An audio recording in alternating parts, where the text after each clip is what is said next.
I'm speeding. Speeding. 5, 4, 3, 2, 1. The world is changing faster than ever. What used to take decades is now taking years or even months. What you see right now is the illusion that people have had for many decades about the workplace being this secure place to work the rest of your life. For the first time in the history of our nation, our children will not do as well as us. We've seen our friends get laid off. We've been laid off. We've had our pay cut. People are overworked and underpaid. They seem to have less time and less freedom. They live under constant pressure. This is going to be forced. And so even if your employer loves you, they may have to cut you. There's something wrong that on Monday morning, the heart attack rate increases by 35%. Technology is accelerating, job security is declining. It just doesn't seem like the old models of making a living are as reliable as they used to be. Every aspect of our lives, there's a better way out there, but we're still doing it the old way. We live in the greatest country on the planet, and there are a lot of people sitting around complaining and being cynical. Like everyone's whining about this old model, and I'm like, why don't you leave it? Look at all this over here. Look at all this opportunity. Since so much of our lives revolve around our work and the way we make our living, many people are thinking there just has to be a better way. The biggest challenge facing our world today is not making money, is what are we going to do with all the displaced, unemployed people? People are afraid that they're going to make the wrong decision. People are afraid of the unknown. People are afraid that maybe I don't have the skills. Hey, sports fans, industrial age is over. It's dead. It's dying. That's why going to school to get a job is an obsolete idea. A steady paycheck is an industrial age idea.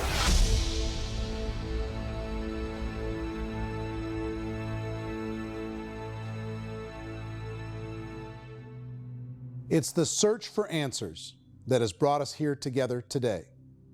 My name is Eric Worre, and for almost 30 years I've been an entrepreneur, struggling at times, but ultimately succeeding. As a best-selling author, speaker, and business owner, I've spent my entire career helping millions of people around the world to become entrepreneurs. And I believe strongly that there is, in fact, a better way when it comes to how we make a living. The career landscape has changed dramatically, and many are still working in a model that is completely out of date. What worked for previous generations isn't working as well for people today. In this film, we're going to explore 3 important questions. First, what's really going on in our working world today? Second, in this new economy, is it better to become an entrepreneur, or is it safer to work for someone else? And third, if a person decides to become an entrepreneur and start their own business, how can they do it without taking on massive risk? To help in this journey, I've brought together some of the greatest experts and thought leaders in the field of entrepreneurship to share the real facts with you. My intention is to give you new information that will allow you to make choices that are not limited by an old, outdated model. Let's start by understanding what's going on in our working world today.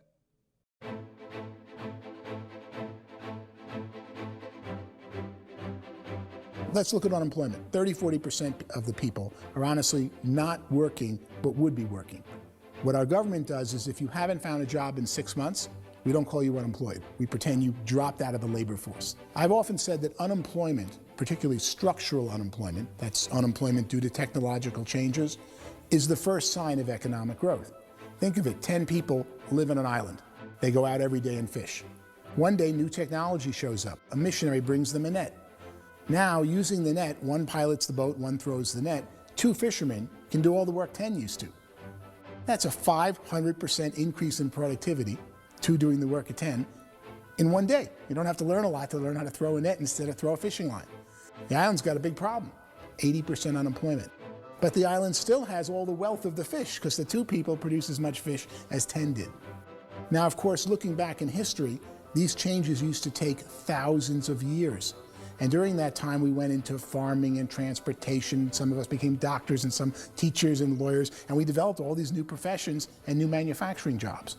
Today, these changes are occurring literally in one day when a new technological advance occurs, and we don't have the social structures to deal with it or to retrain the unemployed people. So one of the things that I think is interesting as I travel across the country and really travel around the world is the way that we work and the way we get paid for work is changing pretty dramatically.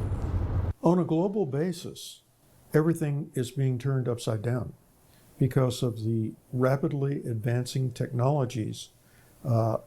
They are eliminating many jobs, and we have been left with many people not prepared for the jobs that exist. A lot of demand in public companies was to squeeze out all the fat and to get just as much margin as we possibly could, and fat equals humans. So this idea of job security and information age is so obsolete, but it's still taught inside our school system, and that's where the problem starts. There's no financial education in the school system, and people are still trained to be employees who work for that paycheck. This is a chart on the middle class. What's happening in the middle class, those that went to school, their incomes have been coming down for years. And parents still say to their kids, go to school, get a job. Now what happens to all those middle class people who are dropping off the ends of the chart? Well, they become what's called working poor. And this is what happens to working poor. But they say poverty is ending. Well, poverty may be ending, but working poverty is going up. And this is food stamp usage.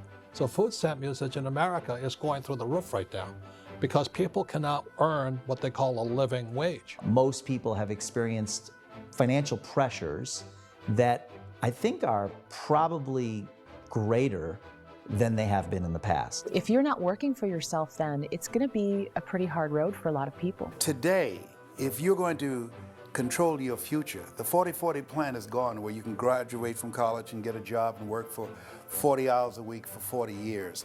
That day is gone. So some of these charts actually tell you what's going on. And this is a really interesting one, you know.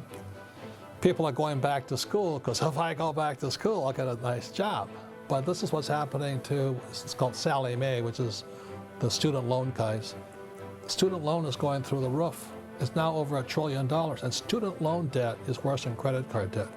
So when people stopped using credit card, the government got people into student loan debt. And the problem with student loan debt is you can never be forgiven.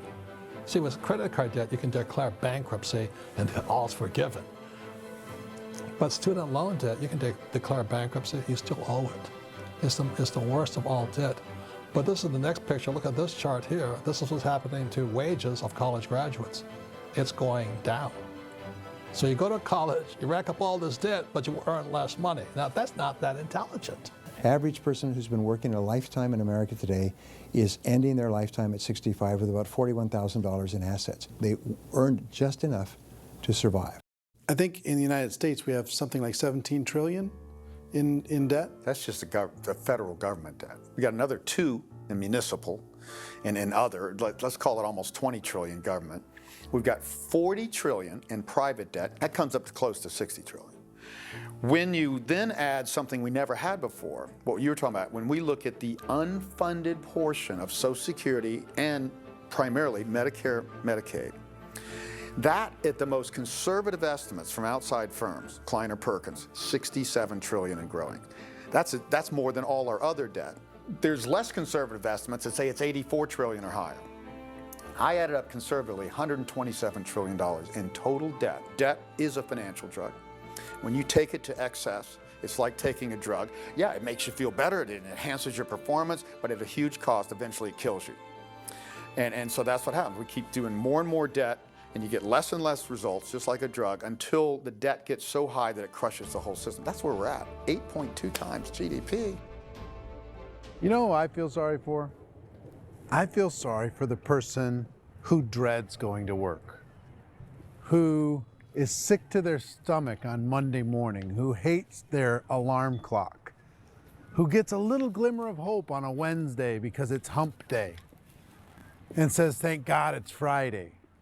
And they live for those 2 days a week where they get to be themselves and they don't have to be around people they don't like, and they don't have to play the political game in the office, and they don't have to live this half life.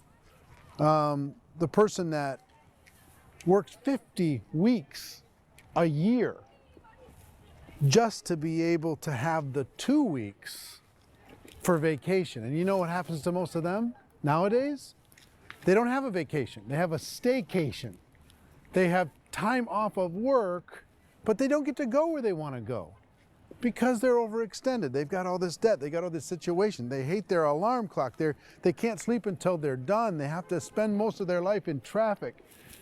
I feel sorry for that group of people because there's a better way. They just don't know it. I see this really interesting attempt at rugged individuality in a 6x8 rectangle. And I feel like you're all the same, except for the little push pins of the pictures. There's different pictures. Yours is named Jenny and his is named Sujara, but it's the same people. And this is how they are, and they're just like the zombies, and there's no joy in there, there's no fun. There's always like the wacky woman who decorates her cubicle, and that's the most she can do there. You got to give her credits, right? The wacky cubicle woman. The basis for their life is worry. I'm worried, you know, maybe I'll get fired. I'm worried maybe my company will go out of business. I'm worried I can't keep spinning the plates on paying the bills. I'm worried about how do I send my kids to college. I'm worried, what if the transmission of my car breaks? That's, you know, 2 or 3, I can't fix it. People live in a sea of worry, and it eats at them. Those signs that people held up during the Depression didn't say looking for gainful employment in a cubicle. It said looking for work. Work is what we're looking for. Job is just a unit of measurement. Work is what we're going after. It's time to look in the mirror and say, it's not the economy, it's my economy. It's my little world of where I am. I need to improve. I'm not going to wait for the economy to come back because, frankly, the economy is doing great in this country. So I'm here on Wall Street, the financial center of the universe, the financial capital of the world. This is where most people's money goes to at least be held for a time, right? With interest rates in banks being effectively zero, and many experts are predicting it's going to stay at zero for the next 10, 20, even 30 years, people feel like they don't have any choice but to put their future into equities, to put their future into the hands of other people on this stock market, and hope that the stock market goes up, hope that the stocks that their advisors pick or that they pick goes up. That's one way to go, I guess. It's my personal belief that if you put your future into the hands of yourself, in other words, you have earning power by yourself, I think you're a better investment than these guys. I think you controlling your future is a better option than handing over your retirement to these guys. The average household income in the United States is approximately $50,000 a year, what they call the middle class. To reach the top 25% of income earners, you'd need to earn at least $90,000 a year. To reach the top 10% would be a household income of $140,000, the top 5%, $190,000, and to be in the top 1%, you'd need a combined household income of at least $380,000 a year. So here's the question. What do you think would give you the best chance to move up and get to the top 10%, the top 5%, the top 1% and beyond? In my opinion, and in the opinion of many, many experts, the answer is to become an entrepreneur, to become your own boss. I think you have to be a business owner. I can't, the only time I ever say to someone it'd be great to be an employee is when they've already told me they've surrendered. I only tell people who are wounded spiritually that they should be an employee. And it's that feeling that you get when you pick up the backpack off the little Cub Scout and say, "Don't worry, little guy, we'll get you back to the camp."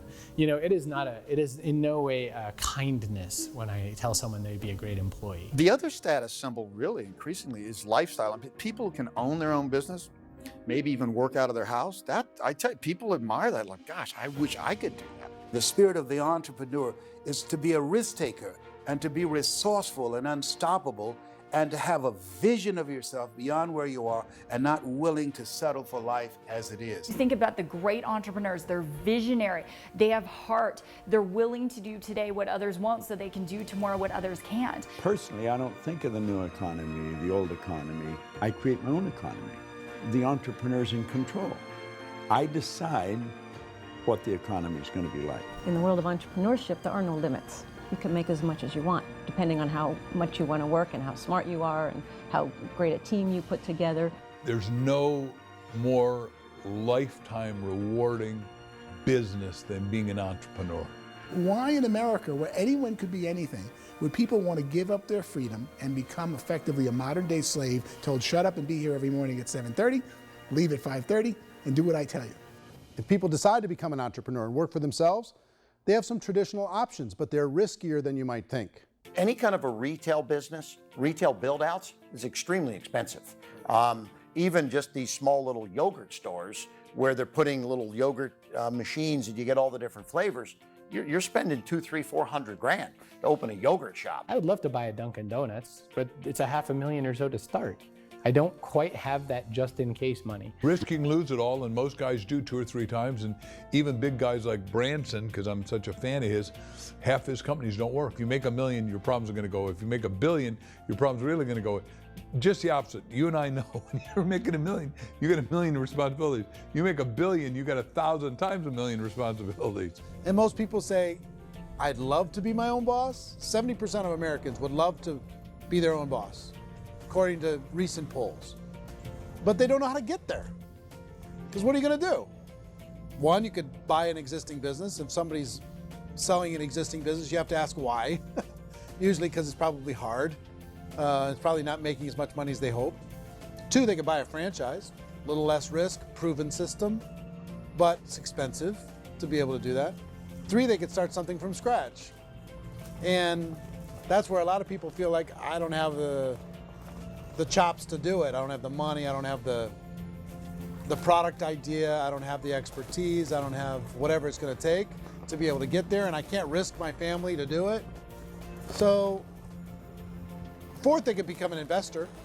A lot of people in this town invest to try and figure out a way, but you got to be pretty smart with that game too, right? Venture capitalists, who are the very best and most sophisticated in investing in new breakthrough businesses, make it on 1 out of 11. That means 10 out of 11 are mediocre or fail. Most of them fail. That's the risk there. An angel investor is lucky to get 1 out of 15 or 20. A business is a team sport. Like, I have to have accountants, I have to have engineers, I have to have system designers, I have to have sales, marketing, I have to have accounting, I have to have mission statements, I have to have legal and all that. The average Joe Schmo, even me, I go out there, I don't have the skills to put a business together. I think the bottom line for the 4 traditional options is they take money, sometimes a lot of it. They take expertise, and they take time. All of that adds up to just too much risk for most people. I bought a business from somebody else and it was a lot of work. And you start wondering, what did I just buy? Because I guess ultimately I own your email list and I just overpaid for it. People that start their own business, they spend a lot of money, they spend a lot of time, a lot of effort to get things started. And the more you invest on the upfront, the harder you typically work at it. Well, I can tell you what the success rate is of a restaurant. What is it? They're crazy enough. About 90% of them fail. About 90%, in how quickly? Year or less. Wow. And if we're talking non-franchise, we're talking franchise, Sure. That's totally different. Yeah. But our students aren't getting franchise restaurants. You got to invest big money. Exactly. And with someone like McDonald's, you've had to work with the company for a long period of time, really know the To even have a business. chance at investing $1 million. Have a chance, and it's a slim chance. What if there was a way that you had all the proven aspects, the comfort aspects, and you could still control your own life? What if there was both? In other words, you didn't have to create everything from scratch. You didn't have to be a super leader. All you had to do, what if there was a proven product already? You didn't have to create the product. And there's a proven system already, proven training already. Everything except an employer. That was the only thing that you didn't have. Do you think more people would be open to working for themselves in that environment?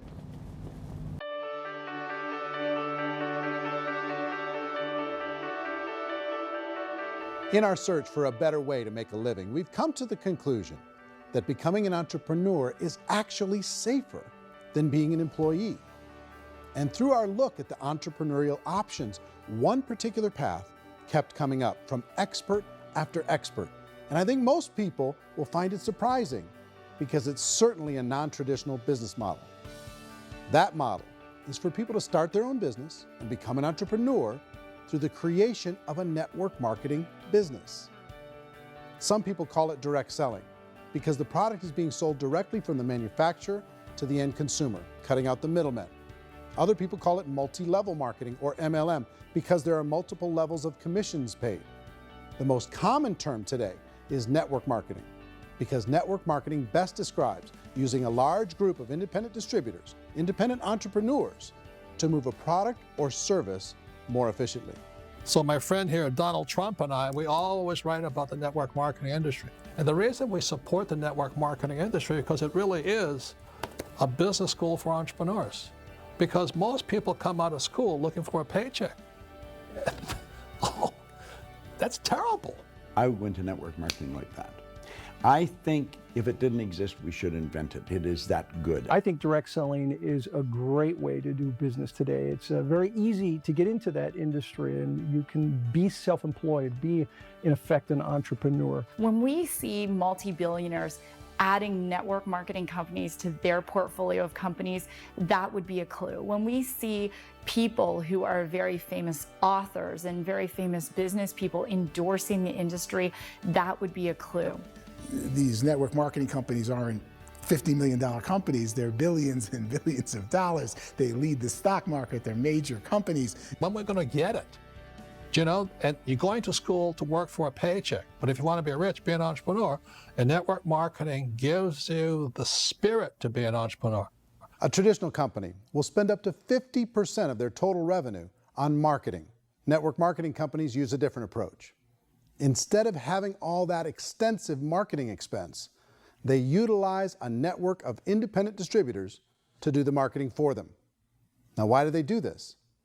First, because word-of-mouth advertising is so much more effective today than traditional media advertising. Second, some products need to be explained or demonstrated, and an independent salesperson can do that more effectively than an ad campaign. Third, it's completely efficient. The company only pays for the marketing of their product if a sale happens and not before. Imagine if Amazon allowed you to become an independent distributor and paid out 40% of its revenue to that distributor group. All you had to do as a distributor was recommend a product, and if a person bought it on Amazon, Amazon would take care of all the logistics, and you'd get paid for bringing the customer. Now imagine you got paid for every purchase that customer made for the rest of their lives. Well, Amazon doesn't offer this option, but network marketing companies do. 85% of all buying decisions in our society are made as a result of word of mouth or reputation. We're recommending things to each other all the time. You know, who's your dentist? Who's your doctor? Who's your lawyer? What detergent, are you using? What legal system are you using? What product are you using? We're talking to each other about the things that we love anyway. When you go into a big box retailer, you're lucky if the clerk looks you in the eye, much less gives you any detailed or accurate information about what you're purchasing. So of course, this personal information, this education coming from a friend, a neighbor, a relative, or even a stranger, but one who has experience with the product is extraordinarily valuable. As a matter of fact, network marketing can educate consumers probably better than any other form of marketing. It certainly can do better than advertising, because advertising usually has a certain hype to it, and you can only get limited information. So, network marketing trumps advertising. If you were a typical sales company and you wanted to sell $1 million a month worth of product, you might go find 100 superstar salespeople. The quota would be $10,000 a month. So network marketing as a distribution system just flips the numbers. So we use 10,000 happy, raving fans of a particular product, and we don't concern ourselves so much with how much product each one of them individually sells. If they sell just $100 or $200 a month, and there's 10,000 of them, you're selling $1 million to $2 million a month worth of product. And that's the best way I can explain how network marketing works. This is the marketing arm of the company. There's not money being wasted on bricks and mortar. There's not money being wasted on inventory that's sitting stagnant somewhere. There's not of employees standing around that don't have customers. These are people that are going to connect with customers. These companies allow people to become independent distributors for extremely low cost and with no minimum time or sales quota. Essentially, they own their own business and can provide as much or as little sales as they choose.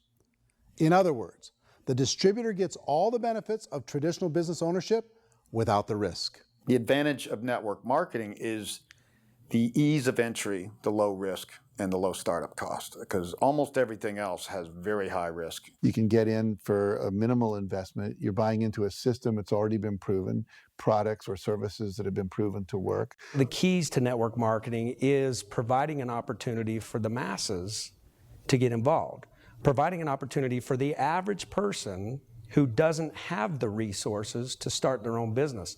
All of this so far is fairly straightforward, but network marketing offers another benefit, and it's this benefit that makes it so interesting for entrepreneurs.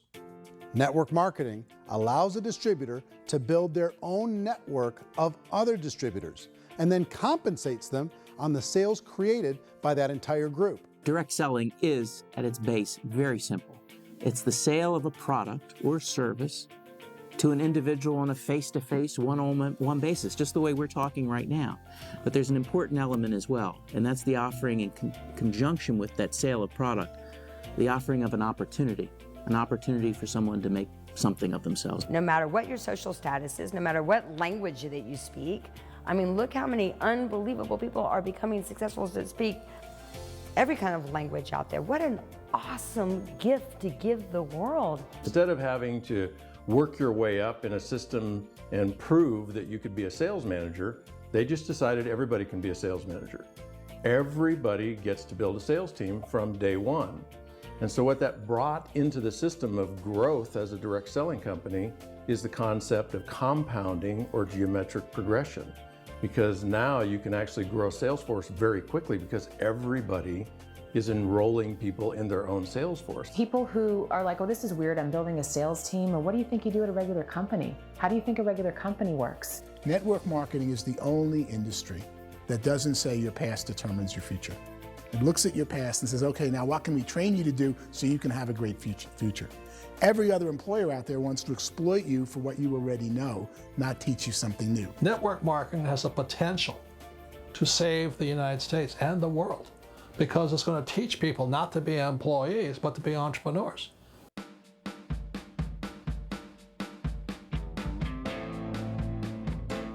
According to the Direct Selling Association, if you add up all the network marketing companies around the world, they combine to do over $178 billion a year in retail sales.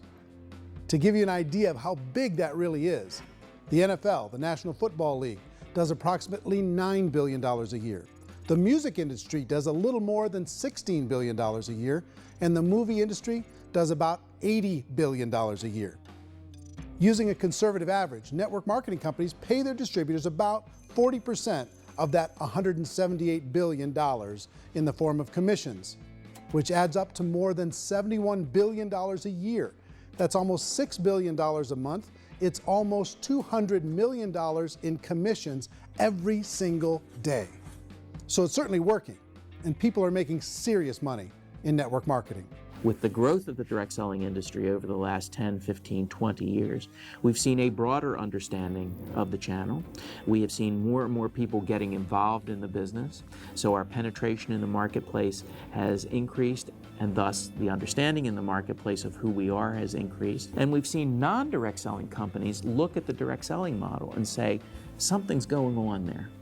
People are making money, companies are being profitable, individuals are being motivated, product is being delivered to market. Maybe we should explore this. Some people think only the people at the top make money. Well, let's take a look at that as well. In the network marketing profession, there are roughly 500 people in the world who earn over $1 million a year. If you round that number up to $2 million a year, that adds up to about $1 billion a year. That takes the $71 billion paid out each year down to $70 billion. So where does the rest of the money go?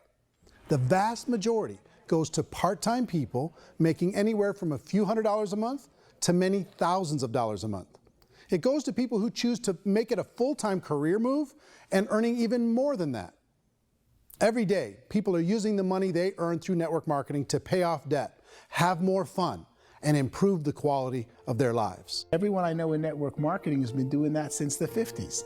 They go to work when they want to go to work. They stop working when they want to take time with their children to have a leisurely breakfast and discuss issues and driving to school. They go back to work when they get home, wherever they're working out of. The biggest thing that I've seen is people that have become much happier in their life. MLM has probably made more millionaires of more people in more countries, and I've spoken to them in 67 countries, than any other single form of business, starting from nothing. If they have a choice between working a job for the next 10 years or working a network marketing business for the next 10 years, the result of working the network marketing business will be better. A lot of people within the industry go on and make this a career and do extremely well at it. Network marketing has been nothing but good for everyone I know that's been involved with it because they did it seriously and they played full out and they've been very successful. It's been a constant barrage of success stories and people showing off stuff that they got as a result of it. How many people are involved? Approximately 16 million Americans and 96 million people around the world are currently participating in network marketing. And in a recent poll, 82% of those people report a good, very good, or excellent experience with network marketing. So people are happy.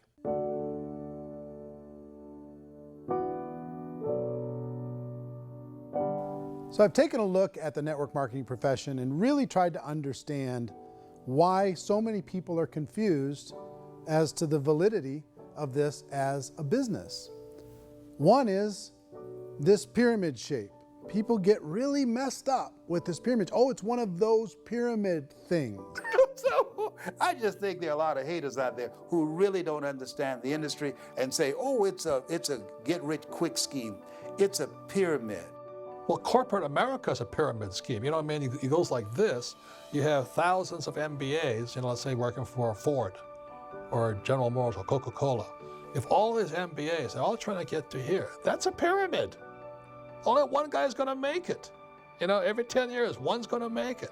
Whereas you look at network marketing, it's like this. So you're here, and your job is to develop other CEOs coming up behind you. So it's an inverse pyramid. In network marketing, it's a very simple concept. If you sell product, you get paid. It is paid based on production. There is no first mover's advantage. There is no investment component where the more somebody spends, the more they're entitled to make. So the two are polar opposites of each other. Doesn't matter what shape the company is or the compensation plan is shaped, whether it's a circle or a pyramid or a triangle or a trapezoid, it doesn't matter. If compensation is coming primarily from recruitment, then you've got a problem. On the other hand, if an operation is basing their compensation to participants on the basis of sales, even when those sales are generated by people you've recruited, well, then you're a perfectly legitimate enterprise. That's the legal test, it's the practical test. Another issue that's been true in the past that is no longer true now is people used to be in network marketing loaded up with products that they couldn't sell and they ended up a loser. They ended up with a bunch of product in their garage, they ended up with a bunch of products sitting in their kitchen shelves or whatever, and they thought they could sell it and then they weren't willing to or able to sell it and they ended up with a bunch of stuff and they were bitter about it. There was this thing called front loading where you had to buy if you bought $25,000 worth of product, you got better commissions and all this. Today, it's almost all done by computer. It's direct mail comes from a warehouse somewhere else. You don't have to have all this inventory. You don't have to stock up. It's a paperless world now. Most of it's done online. You have a back office. It really works. And I mean, the technology has changed everything. Third issue is people start talking about 99% of people in network marketing don't make any money. Well, we've talked about that over the course of this journey together. Almost $200 million a day is being paid out to network marketing distributors around the world. The naysayers, the people who say that it doesn't work, are usually the ones who just don't know how to make it work for themselves. And so they're giving you an opinion, and I tell people, don't confuse people's opinions with expertise, because opinions are free. And don't confuse sincerity with the truth, because people can be sincerely wrong. But here's the reality inside of network marketing. The vast majority of people that get involved in network marketing just become customers, and they get involved to be able to purchase product at a lower price. If you take Costco as an example, if a person goes into Costco and gets a membership to Costco so they can get a lower price on the product, we don't call that person a loser because they have a bunch of product that they walked out with with a smile on their face. Yet when some people want to take a look at network marketing, they say, well, those people, they're just using the product and they aren't earning an income, so they must be a loser. They're not a loser, they're a happy customer. That's the vast majority of people that are involved in network marketing. Now, a smaller percentage of those people decide to go build a business. They earn $300 a month, $500 a month, $1,000, $2,000. That's the bulk of earnings in network marketing. And then there's the few that really decide to take it serious, really decide to build a large network, really work to make that network very, very productive. And those people make huge amounts of money and there's no cap. What I do as an outside economist, just somebody looking at this industry like any other industry I speak in and say, look, what's the realities of this? 1% do incredibly well. 10% generate some additional income at pretty low risk and effort. That's not, and 90% of people roughly end up customers. One thing that I think is real when it comes to people's perceptions about network marketing is people put this, and distributors, I think, involved in network marketing have some responsibility for this. They have sometimes unrealistic claims about the product or about the income. Most people who become distributors, they want the money, they want to be successful, but they don't have the skills. They don't know what to do. And when people don't know what to do and they're in a new business, they're scared. And when they're scared, they panic and desperation kind of sets in. So they think everyone they talk to has to get in. So if I talk to you and you say, well, no, I don't have time to do that, they're like, no, I need you. You have to do this or I won't be successful. So I start clawing on you. I start that desperation. So then I start making claims about the product, which are not appropriate, probably not even true. Or I start saying, oh, let me show you how you can make all this money and you don't have to do anything, Eric. And so you just totally misrepresent the opportunity, and you're clingy with people because you think you need everybody to be successful, and you don't. You know, one of the messages that I try to deliver most forcefully to companies as well as salespeople in direct selling is that you don't have to overpromise. The reality is in network marketing, there's a lot of hard work involved. There's a lot of effort. You're going to have to develop yourself. It's a business like anything else. It's going to take some time, but in my opinion, it's better.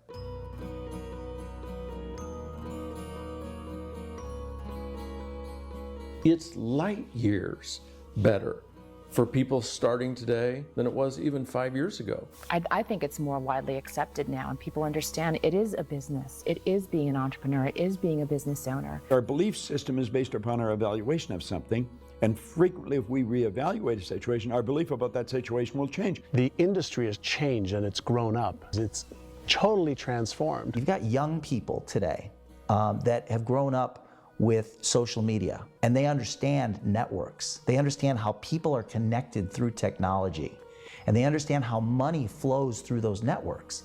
So when they see network marketing, they don't see it the way their parents saw it. And we've all learned, the larger industry that you represent, has all learned from those mistakes and flaws and errors that have happened early on. Early algorithms didn't work the right way. That's all fixed. It's like when they design a computer program, they design the program, then they run it, and then they go back through and they debug it. The MLM industry has been debugged. This is the day of being virtual, being able to run a business from your mobile phone. I mean, it's incredible. Companies are getting smarter. They're implementing more consumer protections. They're implementing more compliance training. They're doing more with respect to product research. If you do get involved and you make purchases of inventory, even on a voluntary basis, if you decide that this business is not for you, you can leave and have that inventory repurchased by the company. There's no other business that offers that kind of protection on a voluntary, self-regulatory basis.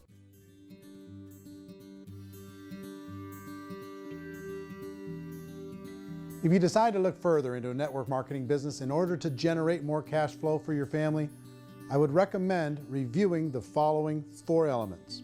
First is the product or service. And on the product or service, I would ask 5 important questions. 1, do you like it? Is it something you would feel comfortable sharing with others? 2, is there a recognized need in the marketplace? It's hard to create a need if one isn't naturally there. 3rd, does the product meet that need? Does it solve a legitimate problem for consumers? And 4th, is it priced to sell? Can it compete in the marketplace? And fifth, is it priced for profit? Is there enough margin for the company and the distributor to be able to generate income for the long term?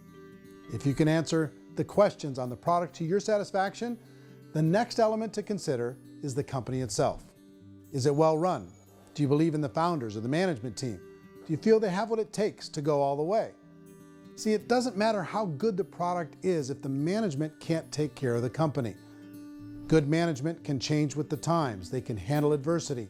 They can make good decisions. Make sure you choose a company that can serve you for a long time. The third element to consider is the compensation plan. And with that, there are three important things to look at. First, a brand new person needs to be able to generate some money fairly quickly. It may be an obvious reason, but you can probably imagine the ripple effect of a distributor getting involved and having even a small victory fast. That can only help with the overall success of the organization.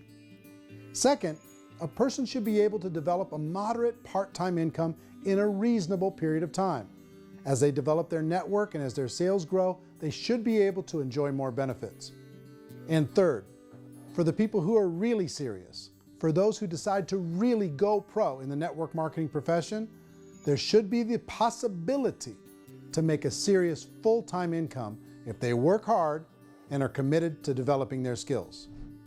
If you're comfortable with the product, the company, and the compensation plan, the last thing you should look at is the support that will be made available to you. Does the company have a website? Does it have a solid online reporting tool?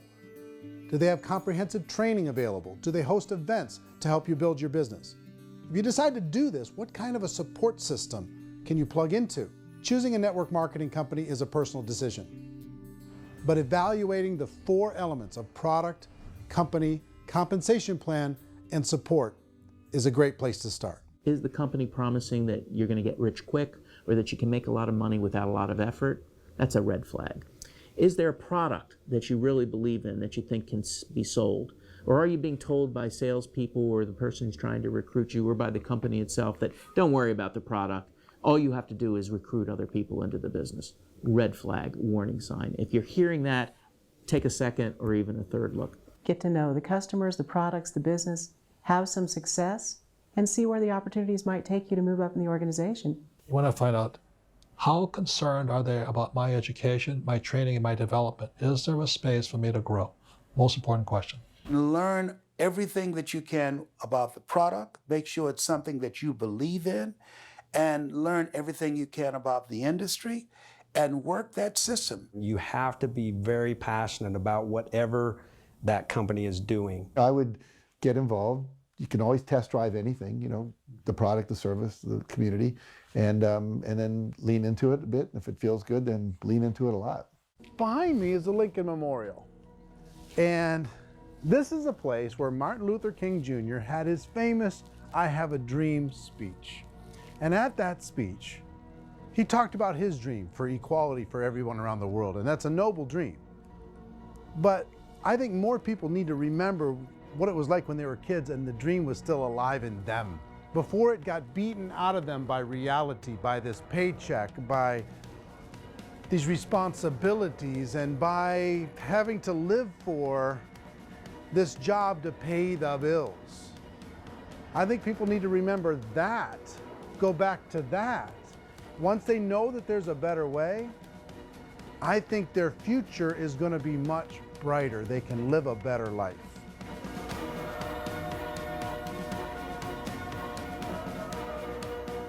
So if you're considering getting involved in a network marketing company, let me offer you just a few pieces of advice. First, network marketing isn't perfect. It's emotional, it's challenging. Like any entrepreneurial venture, it can have its up days and its down days. But if you have an entrepreneurial bone in your body, it's just better. Second, if you're gonna do it, decide to be professional. Decide to go pro. It's better to do that than just be this amateur sticking your toe in the water. Third, as any professional, you're gonna have to learn some new skills. And I promise you, inside of the network marketing profession, they're not too difficult to learn. Fourth, like anything worthwhile, it's gonna take some time. Don't expect that you're going to get to the finish line right out of the gate. And fifth, it's worth it. It's worth it to be able to take charge of your life again. It's worth it to be able to control your own financial situation. It's worth it for the people you're going to be able to spend time with. It's worth it for the things you're going to be able to see and the experiences you're going to be able to experience. It's worth it for the causes you're going to be able to contribute to, the lives you're going to be able to touch, the customers you're going to be able to help, the friendships you're going to be able to develop. I promise you, it's worth it. Remember, most people are searching for answers just like you are. But I do have to tell you the catch to network marketing. If there is a catch, if you want to understand this from an emotional point of view, people say, well, it sounds too good to be true. It's not, it's hard work. But here's the catch. Most people still don't understand it. So you're going to have to endure the loss of social esteem from ignorant people. The uneducated will think less of you. Now, if you can handle that, you're on your way. If that's going to destroy you, you know what? Entrepreneurship in general probably isn't in your future. If you can face that catch, you can become unstoppable. I want everyone to really contemplate this if they're not in network marketing. You're in a job, you probably have a mortgage, you have rent, you have debt, whatever's going on. You're in a prison. You work just hard enough to keep them from firing you, and they pay you just enough to keep you from quitting. Come on! I've been there, done that, and bought that t-shirt. In network marketing, if you run into failure, it's really just a homework lesson for yourself. There's no one to blame. You really have no excuse not to be successful. You just don't. People don't want to hear that, but there's so much available to you. If you want to be a good network marketer, be a student to the people above you, be a fellow traveler to the people on the same level, and be a teacher to those below, and know when it's appropriate to do which. People who are not afraid of asking people to buy things, or not afraid of persuading people with a chance they may say no, these people own the future. Nothing happens until something moves. So you got to go move, you got to go do something, or nothing's going to change in your life.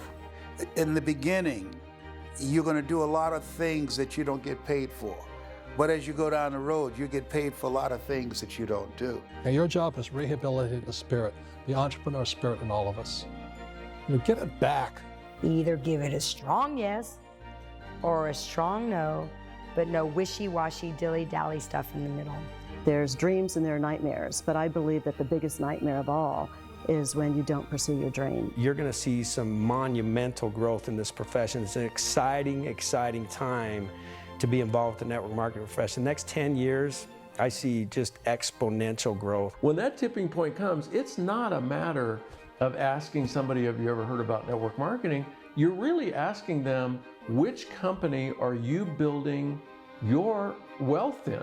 We are here to fix the world, to improve relationships with other people, to improve other lives. And the real reward comes as an entrepreneur in any level from teaching somebody something and watching them soar. There is no greater reward.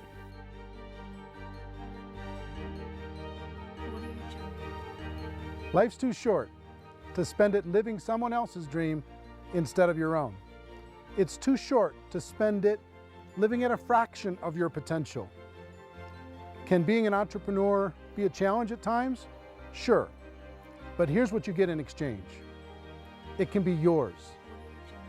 Something that you built, something that you created, something that you made happen. This balloon represents your dream. It represents entrepreneurship. My wish for all of you is that you would reach out and grab it. The choice is up to you.